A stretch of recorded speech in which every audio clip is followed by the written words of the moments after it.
दोस्तों, मेरा नाम कपिल है। मेरी उम्र अभी 21 साल है।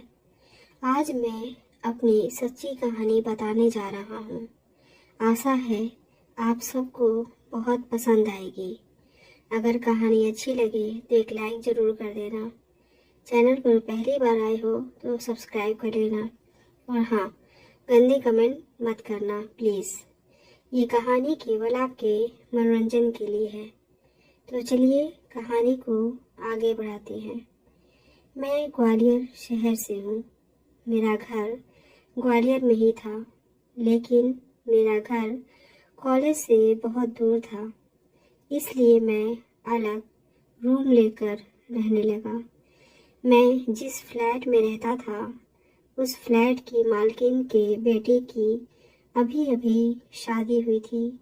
मुझे वहाँ रहते हुए कुछ ही दिन हुए थे। एक दिन मैं फ्लैट के सबसे ऊपर वाली फ्लोर की छत पर रात को करीब 11 बजे गया। मुझे नींद नहीं आ रही थी, तो मैंने सोचा कि थोड़ा टहल लूँ।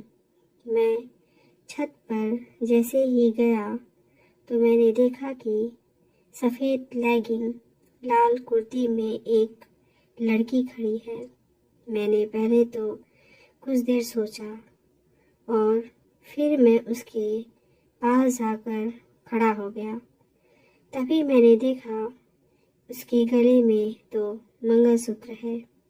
तो इसका मतलब यह हुआ कि इसकी तो शादी हो गई है। लेकिन जितना मुझे पता था, उसके अनुसार फ्लैट में एक भी लड़की शादीशुदा नहीं थी।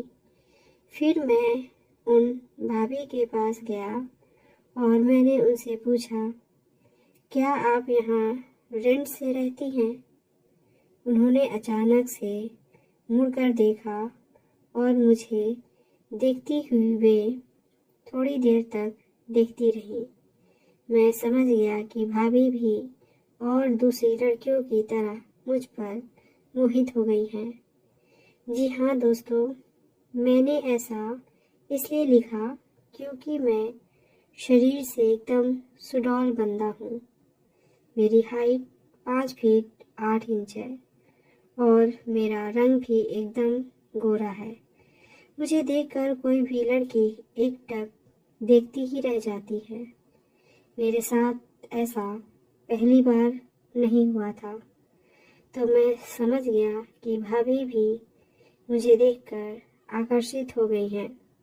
उस वक्त मैंने केवल बरमूडा पहना हुआ था और ऊपर सिर्फ एक बनियान पहनी थी, जिसमें से मेरे मसल्स साफ दिख रहे थे। उस वक्त मैं भाभी को देखकर खुश हो गया था। भाभी भला की खूबसूरत थी। उनका रंग एकदम दूध जैसा था। तो दोस्तों, हुआ यूँ कि भाभी मुझे एकटक देखने के बाद बोली, आप कौन? मैंने बताया कि मैं यहीं नीचे रहता हूँ, सेकंड फ्लोर पर। वे कुछ नहीं बोली। मैंने पूछा, आप कौन? तो उन्होंने बताया कि मेरी अभी अभी शादी हुई है और मैं यहाँ की बहू हूँ। मैंने कहा, ओह अच्छा, सॉरी, मुझे लगा कि आप रेंट से रहने आई हो। भाभी जरा नखरे वाले अंदाज में बोली, हर किसी को बिना सोचे समझे जज नहीं करना चाहिए। तो मैं बोला, सॉरी, वह तो बस आप फ़ोन पर बात कर रही थी और आप फ़ोन पर बात करने के बाद अचानक एकदम उदास हो गई थी, इसलिए पूछा। भाभी बोली, थैंक यू, लेकिन मैं बताना ज़रूरी नहीं समझती। फिर मैंने इतराते हुए कहा, हाँ भाई, खूबसूरत लोग हमें क्यों कुछ बताएंगे, उनसे तो पूछने वाले हजारों हैं। अब भाभी ने शर्माते हुए हल्की सी स्माइल दी और बोली, अच्छा, मैं खूबसूरत हूँ? मैंने कहा, हाँ, और क्या, इस चांदनी रात में आप चांदी सी चमक जो रही हो। तो भाभी बोली, काश उन्हें भी मेरी कद्र रहती। मैंने पूछा, किन्हें? भाभी कुछ न बताती हुई नीचे चली गई। अगले दिन रविवार था। मैं देर से सोकर उठा और फ्रेश होकर नहा धोकर मैं अपने रूम से बाहर निकला तो भाभी की सास, जिन्हें हम सब प्यार से आंटी बोलते थे, वे सामने खड़ी थी। सच में उनका स्वभाव बहुत अच्छा था। वे मुझसे छोटा मोटा काम करवा लिया करती थी। वे मुझसे बोली, उठ गया बेटा? मैं बोला, हाँ आंटी। वे बोली, आज जिम नहीं गए? मैंने कहा, आंटी आज संडे है। उन्होंने कहा, अरे हाँ, आज जिम बंद होते हैं ना? मैं हाँ में सर हिलाया। फिर उन्होंने मुझसे कहा, बेटा मेरा एक काम कर दोगे? मैं बोला, हाँ आंटी बोलिए। वे बोली, अभी के पापा कुछ काम से बाहर गए हुए हैं और अभी तो काम के कारण अधिकतर बाहर ही रहता है। अभी उनके बेटे का नाम था जो भाभी का पति था। मैंने कहा, आंटी मैं भी तो आपके बेटे जैसा हूँ। उन्होंने मुस्कुराते हुए कहा, मेरी तबीयत थोड़ी खराब है, मैं थोड़ा आराम करूँगी। तुम प्रिया को शॉपिंग करवाने ले जाओगे? उसे कुछ ज़रूरी चीज़ें लेनी हैं। मैंने खुश होते हुए कहा, हाँ ठीक है आंटी, आप बता देना कि कब जाना है। उन्होंने कहा, 12 बजे ले जाना।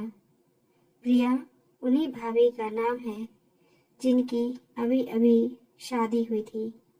मैंने 12 बजे बाइक निकाली और प्रिया भाभी को देखा तो देखता ही रह गया। उनकी उम्र 25 साल की थी, लेकिन वे जब जीन्स और हाफ ब्लैक टॉप पहन कर आई तो 19 साल की एक कच्ची कुंवारी लड़की लग रही थी। उन्होंने मुझसे कहा, तुम तो वही हो ना जो रात को मिले थे? मैंने कहा, जी। अच्छा, तो मम्मी जी तुम्हारी ही इतनी तारीफ कर रही थी। ठीक है, मुझे मॉल में ले चलो, कुछ शॉपिंग करनी है। मैंने गाड़ी चालू की और हम दोनों मॉल पहुंच गए। फिर भाभी ने बहुत सारी शॉपिंग की और मुझे बैग थमा दिए। मैंने कहा, अब चले? भाभी बोली, रुको, कुछ सामान लेना रह गया है। फिर भाभी मुझे लेकर लेडीज शॉप में ले गई। वहाँ से उन्होंने कुछ कपड़े लिए। इसके बाद हम दोनों निकल आए। अब उन्होंने मुझसे अपने बारे में बताया और मेरे बारे में भी पूछा। हम दोनों ने बहुत सी बातें की, हंसी मजाक भी किया। मैंने कहा, आपको कोई भी प्रॉब्लम हो तो बस आप मुझे कॉल कर लेना।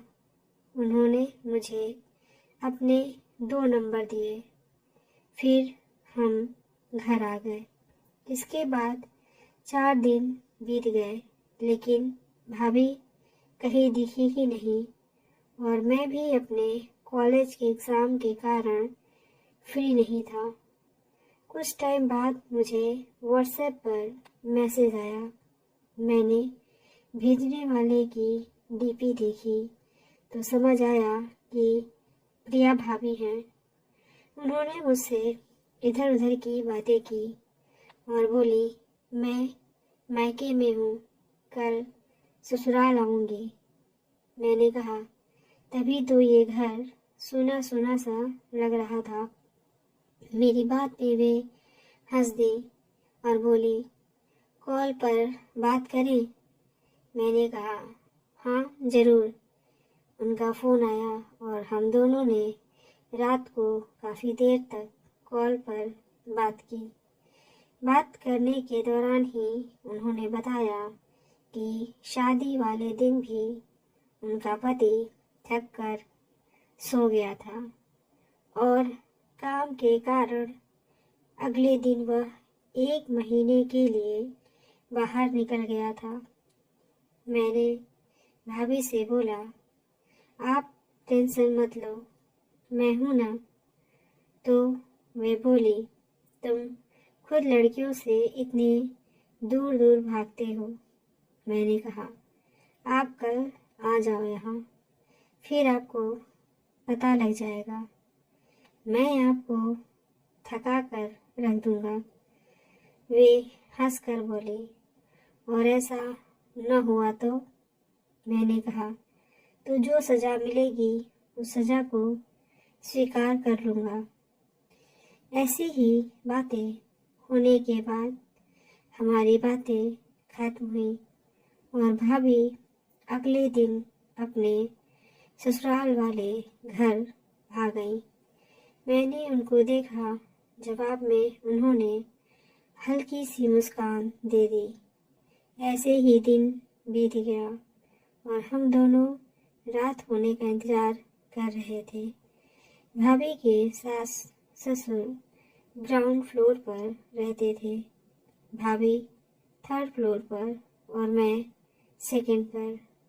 12 बजे रात को भाभी का कॉल आया और वे बोली, मैं आ रही हूँ। मैं बोला, चैलेंज एक्सेप्टेड। भाभी ने ब्लैक टॉप और नीचे शॉर्ट्स पहना था। वे आई और मेरे गले से लग गई। भाभी, कपिल प्लीज़ अब देर ना करो। भाभी उस वक्त दिखने में एकदम साउथ की हीरोइन जैसी लग रही थी। भाभी डर गई। कुछ ही देर बाद भाभी उठ गई और बोली, प्लीज़। भाभी की तो जैसे जान ही निकल रही थी। अचानक से मुझे कुछ एहसास हुआ। 5 मिनट बाद मैंने उनके कान में बताया तो भाभी बोली, मैं संभाल लूँगी।